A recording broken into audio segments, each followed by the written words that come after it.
lainnya lah. Saya nggak berani nyebutin karena ini sudah malam ya, takutnya aduh wah langsung.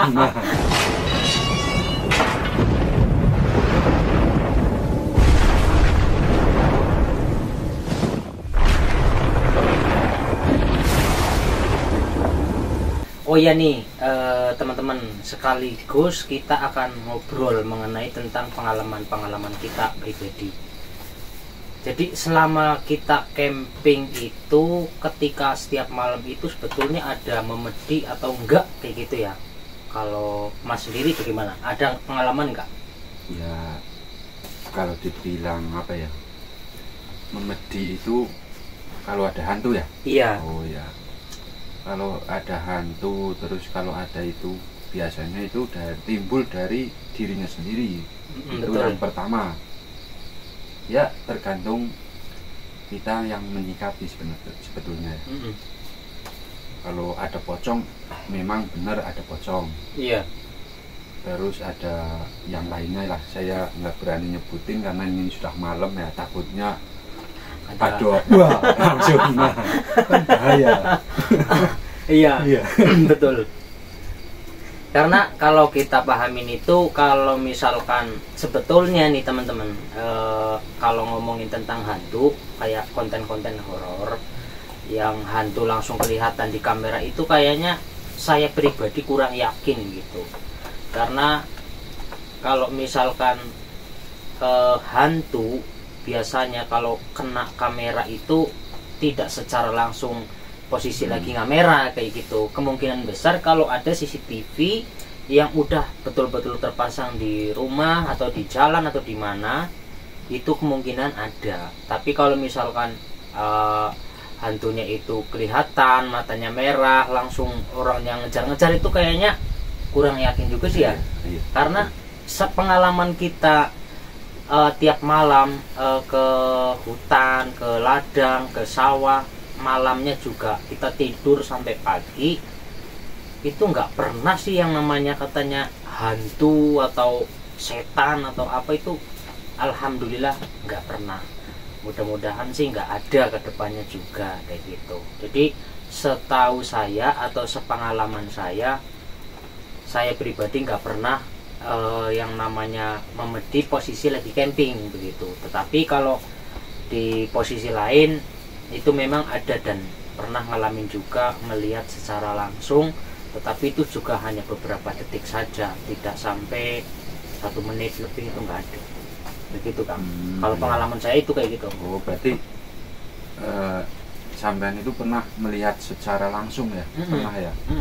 Melihatnya itu sosok seperti apa yang kelihatan secara kasat mata lah ya. Oke.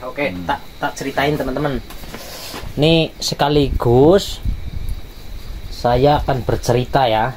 Kita akan cerita-cerita sekaligus ini teman-teman. Sebetulnya sih kebanyakan orang camping nggak ada apa berbicaranya ya, iya. Kata-kata lah itu intinya nggak ada. Ini kita mengasih bonus waktu yang luar biasa sangat panjang. Saya akan menceritakan pengalaman saya yang berdasarkan saya sampai melihat sosok gaib. Itu betul-betul nyata.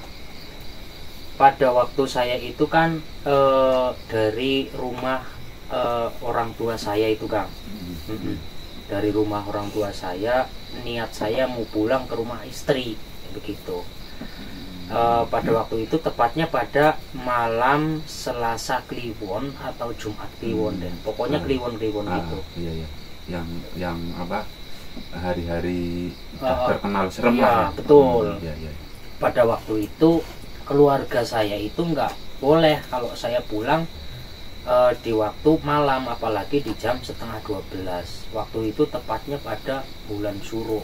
Itu memang memiliki angker juga gitu. Tapi saya itu memang orangnya kayak percaya nggak percaya gitu sih. Percaya ada gaib tapi nggak terlalu dipercayain gitu. Nah ketika saya pulang ke rumah istri, dari rumah ibu ke rumah istri saya kan tempatnya itu kan jauh dari sono, jauh ke sini, lewat hutan. Iya, bahkan perjalanan itu hutan belantara. Jalan lokasi itu masih seperti kayak kali yang nggak ada airnya, kali asat lah gitu. Belum ada bangunan sama sekali. Nah pada waktu itu saya di setengah jalan itu tangan udah merinding, mulut seperti kayak ada di sebelah kanan, kayak ada di sebelah kiri, bulu semuanya berdiri gitu Kang.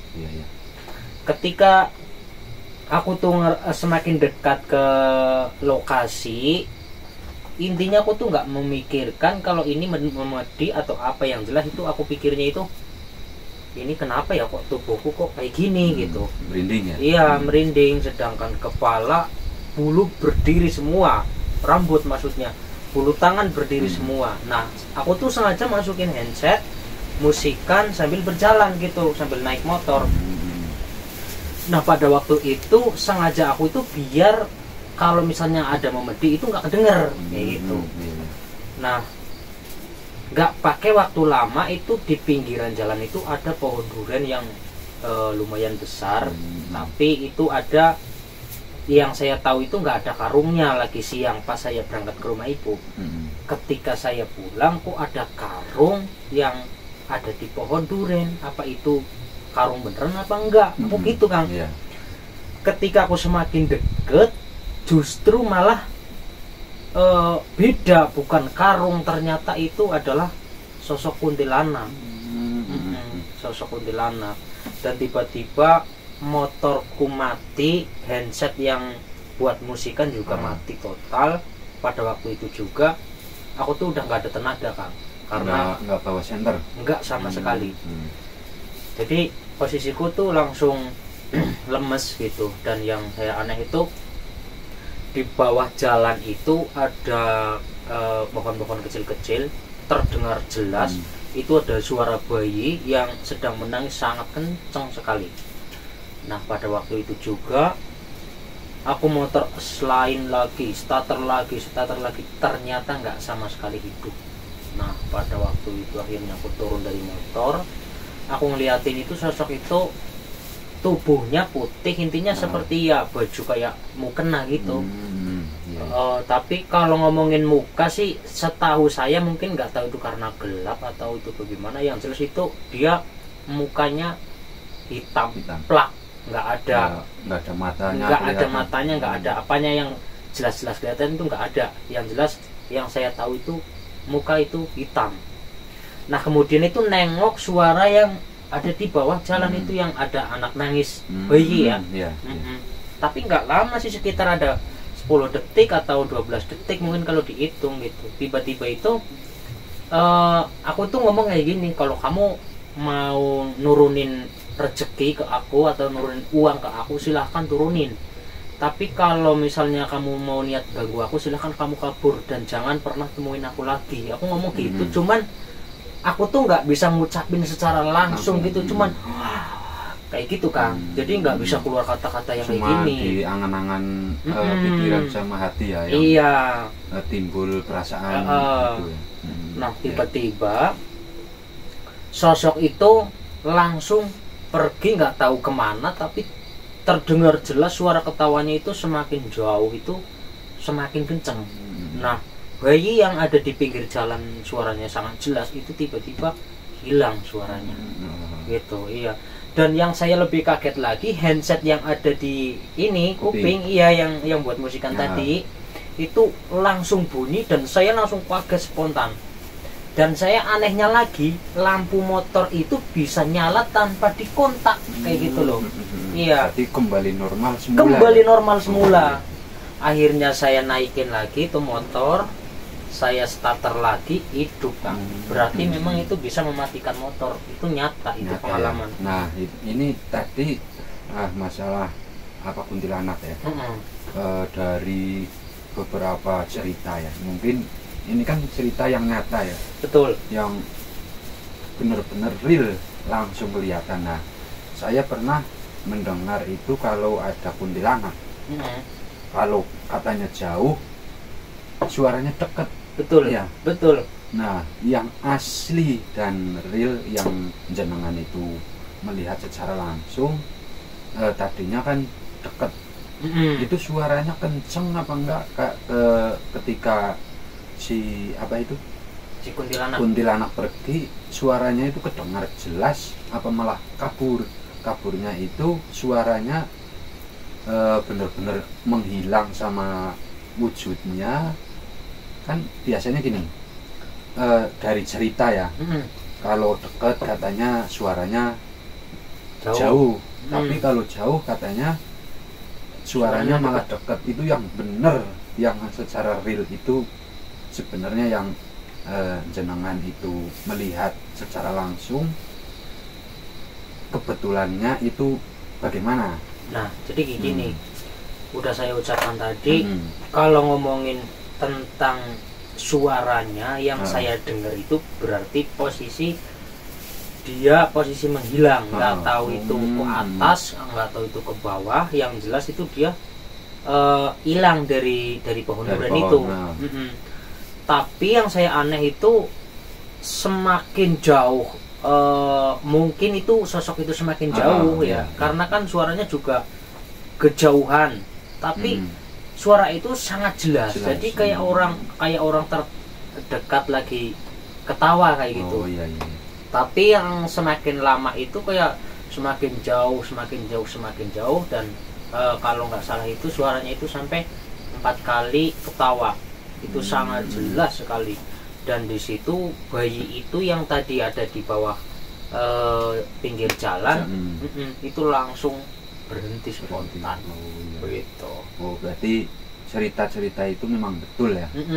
Jadi kalau dekat malah suaranya itu jauh ya. Betul. Berarti kalau sudah hilang, udah jauh, suaranya malah dekat. Berarti benar-benar kalau cerita-cerita ada yang melihat